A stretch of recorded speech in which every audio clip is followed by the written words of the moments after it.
ছাত্র জনতার গণ অভ্যুত্থানের ফল যেন জনগণ ভোগ করতে পারে, সেজন্য নেতাকর্মীদের কাজ করার আহ্বান জানিয়েছেন গণফোরামের প্রতিষ্ঠাতা ও সভাপতি ডক্টর কামাল হোসেন। আজ বৃহস্পতিবার 29শে আগস্ট দুপুরে জাতীয় প্রেস ক্লাবে দলের 31তম প্রতিষ্ঠাবার্ষিকী উপলক্ষে আয়োজিত অনুষ্ঠানে তিনি একথা বলেন। ডক্টর কামাল আরও বলেন, আওয়ামী লীগের আমলে লুটপাট আর পাচার করে তাদের কিছু মানুষের উন্নতি হয়েছে, সামগ্রিকভাবে দেশের জনগণের জীবনমানের কোনো উন্নতি হয়নি। নতুন বাংলাদেশে মন্ত্রী হওয়ার কোনো আকাঙ্ক্ষা নেই তার।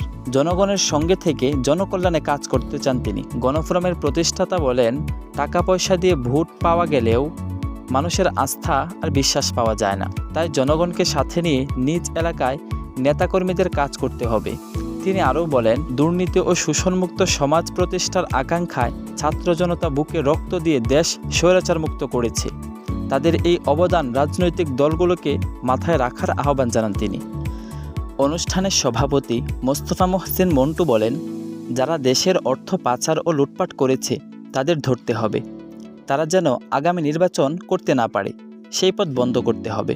আইনশৃঙ্খলা রক্ষাকারী বাহিনী সহ যারা ছাত্র জনতার উপর গুলি চালিয়েছে তাদের বিচারের আওতায় আনতে হবে। তারা আরও বলেন, বিভক্তি বলে একসঙ্গে প্রতিষ্ঠাবার্ষিকী পালন করছে গণফোরাম। দ্রুত ঐক্যভাবে জাতীয় কাউন্সিল করার ঘোষণা দেন দলটির নেতারা।